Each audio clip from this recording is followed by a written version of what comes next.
everyone, welcome to VTish. Now I am going to explain about a ruby laser.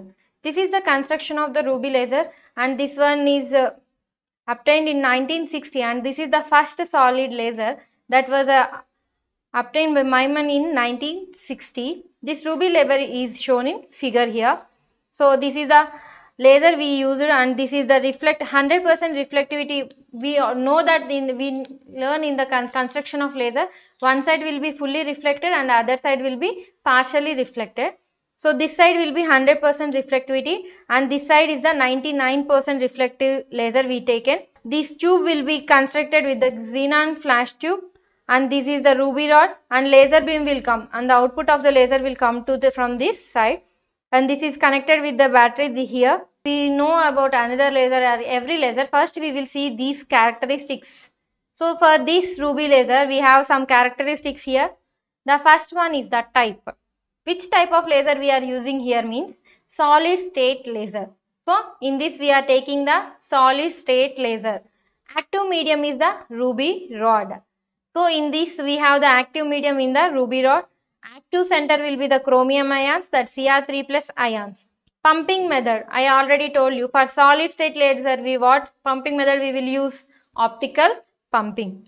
Optical resonator means T100 ends of the rod polished with the silver, and power we were giving 10 power 4 to 10 power 5 watts. Nature of the output will be come in the pulses waves. Wavelength here we taken 6943 angstrom. So if you have to write these question, first you have to write these all characteristics of a ruby laser. If you understand the construction of the ruby laser, then you can write easily the characteristics of a ruby laser. So once again I am explaining that in this ruby laser we are taking the solid state laser, and the active medium is a ruby rod, and the active center is the chromium ions, and pumping method optical resonating optical pumping, and optical resonator means two ends of the rod, and power output we are giving 10 power to 4 to 10 power 5 watts, and the output will be coming like a pulses, and the wavelength we are taking 6943 angstroms. Next we will see the construction of the ruby laser. Ruby laser consists of a ruby crystal in the form of a cylindrical rod of about 5 mm diameter and 30 to 50 centimeters long. So this is the active medium of the ruby laser. In that we are taking ruby crystal rod in a cylindrical shape, that is the that have the diameter 5 mm and the 30 to 50 centimeters long. In both ends are optically flat and parallel. So in both sides of the laser, lasers will be parallel and each other. One of ends is the fully reflective and the other is the 99% only partially reflective. That is 100% fully reflective and the 99% partially reflective. It is enclosed in a glass tube. So this construction will enclosed, we are taking in a glass tube. A highly intensive flash lamp filled with a xenon gas and is surrounded with the glass tube. All the ruby laser we taken in the high intensity flash lamp with the xenon gas in the glass tube, surrounding we kept in the glass tube. The flash lamp provides the sufficient pumping in the form of a light to produce the population inversion. So which method we are using here? Optical pumping. In optical pumping what we will take the source? That is light.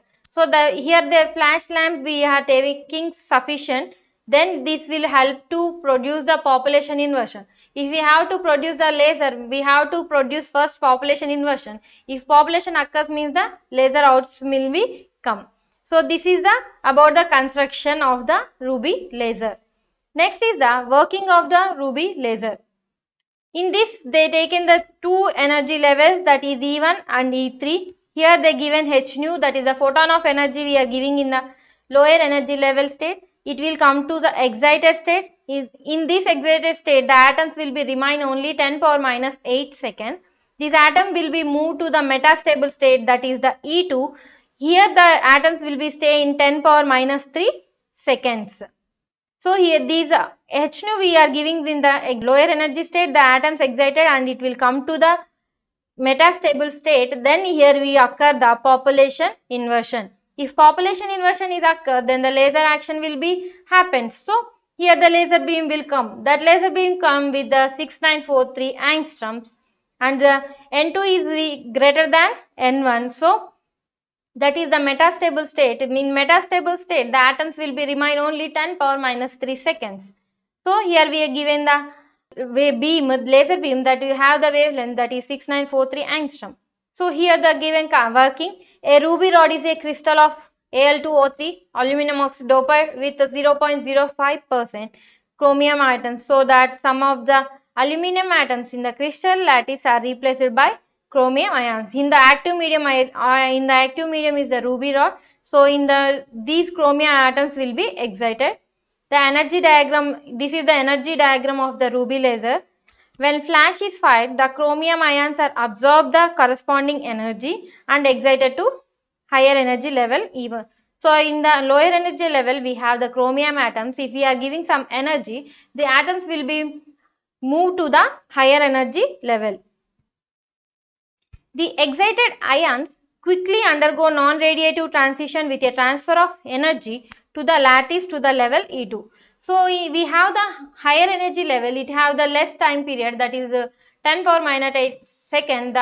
So the atoms are went to the metastable state, that is the level E2. In E2 level, the metastable state with a life of time about 10 power minus 3 seconds. Now the population of E2 level becomes greater than that of the E1 level. Population means number of atoms. So here number of atoms in metastable state, the number of atoms is greater than the number of atoms in the lower energy level. So the population inversion is achieved in the metastable level, that is E2 level. Some photons are produced by spontaneous transition from E2 to E1, then having wavelength 6943 angstrom. So the higher energy level atoms are moving to the metastable state, then we get here some spontaneous transition. I already told about spontaneous transition. So here that photons will be emits the energy, that is will be have wavelength, that is 6943 angstrom. This emitted photon stimulated the emission of similar other photons. The chain reaction quickly develops a beam of photons, all moving parallel to the rod, which are monochromatic as well as coherent. So chain reaction means we are sending continuous energy of photon or continuous light. The atoms will be excited to higher to another metastable state. This will come to very quickly. Then the parallel to the rod, then laser beam will occur, that is monochromatic and coherent. When the beam develops sufficient energy, it emerges through the partially silvered mirror. So if we are, then beam will come in a monochromatic, then that will be occurred in the partially reflected surface. So this side means fully reflected. This monochromatic beam will come to the partially reflected side. Once all the chromium ions in the metastable level have returned to ground level, laser action stops. So in metastable state, we have only 10 power minus 3 seconds. We stop the energy we are giving. So all the atoms in the metastable state again come to the lower energy level. Then the lasing action will be stops. Now it is necessary to send one more flash of pumping radiation through the rod. If we have to start again the lasing action, we have to give some energy again that will come to the through the rod. It means the ruby laser operates only in pulses. Pulses means the output will come only like a pulses. Ruby laser is a 3-level laser. So in this 3-level means laser means here we have 3 levels, that is energy level, lower energy, higher energy and metastable energy level. So these applications of ruby laser is, it is pulsar laser, it is used in the halography and it is used in the light detecting and ranging and it is used in the remote sensing. So this is the applications of the ruby laser, means uses of the ruby laser. And it is also used in ophthalmology treatment to detect the retina, and because of its coherence it is used to drilling the small areas. These 5 are the applications of the ruby laser. So first we have to write the construction and working and the applications of the ruby laser. Next I will explain about the helium neon laser. Thank you.